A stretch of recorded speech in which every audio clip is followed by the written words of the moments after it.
और आज हमारे साथ जुड़ रहे हैं बाजार के जाने माने नाम कुंज बंसल साहब शो में बात करने के लिए। ऑफ कोर्स कई दशकों का सर का एक्सपीरियंस है इस बाजार में और काफ़ी क्लोजली ट्रैक भी करते हैं सारे डेवलपमेंट्स बाजार को लेकर।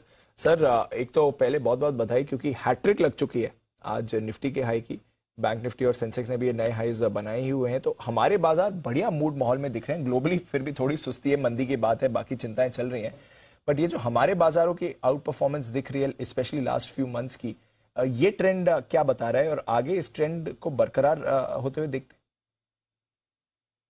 जी हाँ, तो ये ट्रेंड एक तो क्लियरली बता रहा है कि जो डिफरेंस ग्लोबल इकोनॉमीज और इंडियन इकोनॉमी में अभी आ गया है in terms of macro economic numbers और स्ट्रेंथ।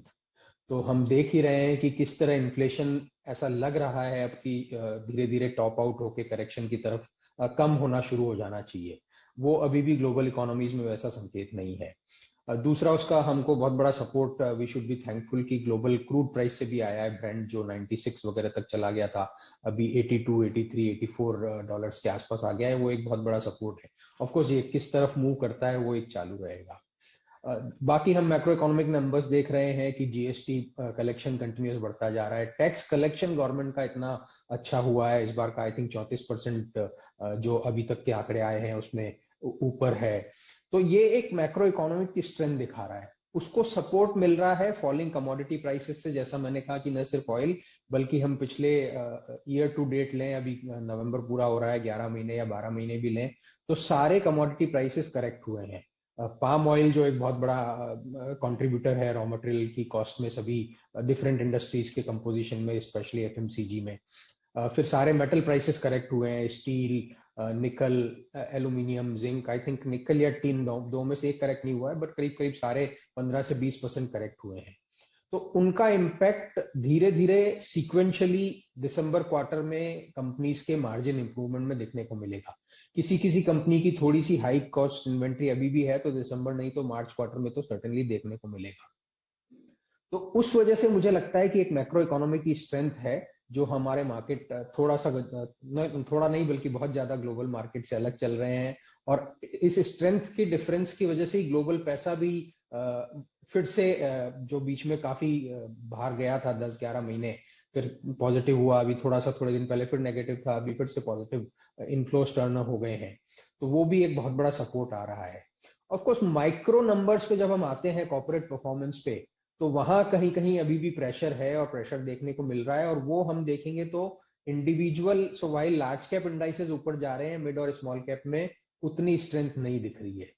तो ये एक, मैं समरी में थोड़ी सी छोटी सी एनालिसिस करूं ग्लोबल और डोमेस्टिक के कंपैरिजन की, और डोमेस्टिक में मैक्रो और माइक्रो की, तो ये बनती है। जो फिर थोड़े कंसर्न बन रहे हैं कि शायद हमारे बाजार ज्यादा एक्सपेंसिव हो गए हैं, अ, उस पर क्या राय रहेगी सर? और अब तक ये जो Q2 अर्निंग्स के नतीजे हैं वो क्या पिक्चर थ्रो कर रहे हैं आने वाले आउटलुक को लेकर? तो हमेशा से थे। इंडियन मार्केट की आप वैल्यूएशन की आप बात करेंगे, एक्सपेंसिव की, तो हमेशा ही रहे हैं। आप कोई सा भी पीरियड देख लीजिए, बहुत कम मौके ऐसे मिलते हैं कि जब वो एक्सपेंसिव, एवरेज हिस्टोरिकल पी से ऊपर मार्केट इंडिया का ट्रेड नहीं होता हो। और जब वो चलता है तो डोमेस्टिक और ग्लोबल मार्केट के सेंटीमेंट थोड़े से वीक होते हैं। स्पेशली ग्लोबल इन्वेस्टर्स का पैसा तो नहीं आया, डोमेस्टिक इन्वेस्टर्स तो अब एक बहुत ही अच्छी बात है कि स्मार्ट हो गए हैं और कंटिन्यूस पैसा डालते रहते हैं। और एट द सेम टाइम जब वापस से ग्लोबल इन्वेस्टर्स को समझ आता है कि इंडिया में खरीदना चाहिए, तो उनको बेच भी देते हैं। तो पहली बात, एक्सपेंसिव हमेशा से रहे हैं। दूसरा, अगर हम कुछ नंबर्स देखें तो आप देखिए कि पिछले 13 महीने में बाजार ने कोई रिटर्न नहीं दिया है। अक्टूबर 21 में हम निफ्टी के करंट लेवल पे करीब करीब 18,500 पे थे, अभी ठीक है 18,600 पे हैं।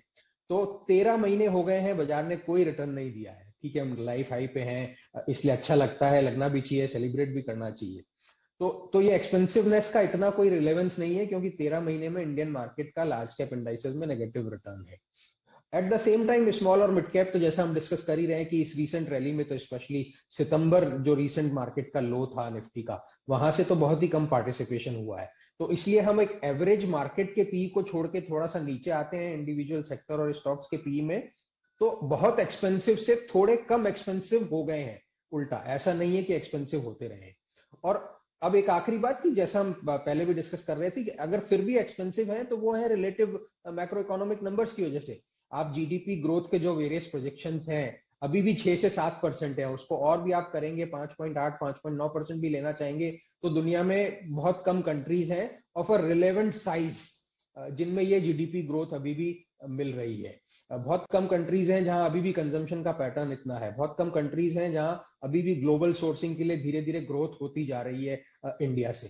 तो ये सब नंबर्स हैं जिनकी वजह से इंडियन मार्केट एक्सपेंसिव रहेगा। कोई इस बहुत लंबी इंतजार में रहे कि नहीं इंडियन मार्केट सस्ता आ जाएगा, तो इवेंट बेस्ड होते हैं। जैसा हमने देखा मार्च 2020 में कोरोना की वजह से बहुत शार्प करेक्शन हो गया है। इस साल भी अगर हम देखें तो बीच में 15,800 के आसपास के लेवल तक निफ्टी चला गया था, पार्टली ग्लोबल रीजंस की वजह से, जब जियोपॉलिटिकली यूक्रेन और रशिया का वॉर हुआ था। तो ऐसे इवेंट मिलेंगे तब आपको हिंदुस्तान मार्केट बहुत शॉर्ट पीरियड के लिए सस्ता मिल सकता है, बट अदरवाइज एक्सपेंसिव ही रहता है। चलिए, तो उसकी तो कोई परेशानी नहीं है। इनफैक्ट जो आपने ये पॉइंट मेक किया सर कि लार्ज कैप्स या फिर कुछ बड़े स्टॉक्स का ज्यादा पार्टिसिपेशन रहा है, स्मॉल और मिड कैप्स में उतना एक्शन नहीं आया है, तो क्या अब ये समय आ रहा है कि थोड़ा broader market small cap mid cap stocks में मूवमेंट आ सके, और अगर हाँ तो आपकी कहां पर नजर रहेगी? जी हाँ, तो ऐसी उम्मीद एक्चुअली काफी दिन से लग रही है, बट अनफॉर्चुनेटली वैसा हुआ नहीं है। तो नई नई करके भी कम से कम बहुत ही शॉर्ट टर्म में अगर हम बात करें तो पिछले 7 8 10 दिन से ऐसा लग रहा था, जैसा मैंने कहा सितंबर लो से जब बाजार ऑलमोस्ट 8 9% लार्ज कैप इंडाइसेस चल गए तो एक्सपेक्टेशन था कि mid and small cap should participate करना शुरू करना चाहिए। बीच में 1 2 दिन 3 दिन किया भी उन्होंने, but still in general as a segment mid और स्मॉल कैप्स का पार्टिसिपेशन नहीं आया है। तो उम्मीद है आना चाहिए, पर आएगा कि नहीं वो मैं बोल नहीं सकता। स्पेशली अभी की जो तेजी है, जैसा हम जानते हैं कि शॉर्ट टर्म में हमेशा लिक्विडिटी ड्राइव करती है मार्केट को। चाहे लिक्विडिटी बाहर जाएगी तो भी एकदम मार्केट करेक्ट होगा, और अगर लिक्विडिटी आएगी तो मार्केट ऊपर जाएगा। जो अभी रिसेंट पास्ट में हुआ है कि ग्लोबल मनी फिर से आना शुरू हो गई है, और ग्लोबल मनी जब भी आती है वो सबसे पहले लार्ज कैप स्टॉक्स में ही जाती है, उसके बाद धीरे धीरे मिड और स्मॉल पे जाती है। तो वो नंबर आना चाहिए। तो इसलिए मुझे लगता है पार्टिसिपेशन होना चाहिए, उम्मीद भी है और होपफुल भी हूं और चाहता भी हूं, क्योंकि इन जनरल अगर हम देखें इन्वेस्टर्स के, ऑडियंस के, हमारे दर्शकों के और श्रोताओं के पोर्टफोलियो, तो वो मिड और स्मॉल कैप में काफी ज्यादा है। तो एक जनरली थोड़ा सा डेस्पोंडेंसी का माहौल है कि नहीं बाजार तो लाइफ हाई पे आ गया बट हमारा पोर्टफोलियो नहीं चला है। तो मुझे लगता है उन सबके कॉन्फिडेंस के लिए बहुत जरूरी है कि मिड और स्मॉल कैप में पार्टिसिपेशन आए। कहां पे आएगा आपने पूछा, मुझे लगता है कि धीरे धीरे आईटी सेक्टर में हम ऑलरेडी देख रहे हैं थोड़ी स्ट्रेंथ, तो लार्ज कैप के अलावा मिड कैप स्टॉक्स में मुझे लगता है आईटी सेक्टर में अच्छी बाइंग आनी चाहिए। मिड कैप में मुझे अगर हम मीडियम टर्म लेंगे तो इन एनी केस जिस हिसाब से नंबर्स रहे हैं, ऑफ कोर्स नोन प्रेशर्स हैं, थोड़ा सा एट्रिशन के, थोड़ा सा एम्प्लॉई हाइक, कॉस्ट हाइक के, वो सब धीरे धीरे बिल्ड इन हो गए हैं, जो 25-30% करेक्शन इन स्टॉक्स में हुआ है। और दूसरा ऑटो एंसिलरी मिड कैप्स में मुझे लगता है इंटरेस्ट आना चाहिए। ऑटो और आईटी, यहां पर आपको मूवमेंट दिख सकता है, क्या अवॉइड करना है सर? तो मुझे लगता है अभी भी मेटल्स एक सेक्टर है जहां पे खाली ट्रेडर्स के लिए एक अपॉर्चुनिटी हो सकती है, जो प्योरली टेक्निकल्स को अच्छे से समझते हैं, अपने ट्रिगर्स और स्टॉप लॉस को समझते हैं और उनको फॉलो करते हैं। अदरवाइज एक सस्टेन्ड मीडियम टर्म रिटर्न मुझे अगर मेटल सेक्टर में आता हुआ दिखे ऐसा नहीं लगता है। और सेम मैं कहूंगा ऑयल सेक्टर और ऑयल स्टॉक्स के लिए भी, जिस हिसाब से ग्लोबली क्रूड प्राइस करेक्ट हो रहे हैं, तो मुझे लगता है वहां भी ट्रेडर्स के लिए फिर से अपॉर्चुनिटी रह सकती है, बट मीडियम टर्म इन्वेस्टर्स के लिए अभी अवॉइडेबल सेक्टर्स है। तो अवॉइड ऑयल एंड गैस और metals, commodity place basically avoid है, बट आईटी पर रखिए नजर, ये रेडार पर है। ऑटोज, स्पेशली ऑटो एंसिलरीज, यहां पर आपको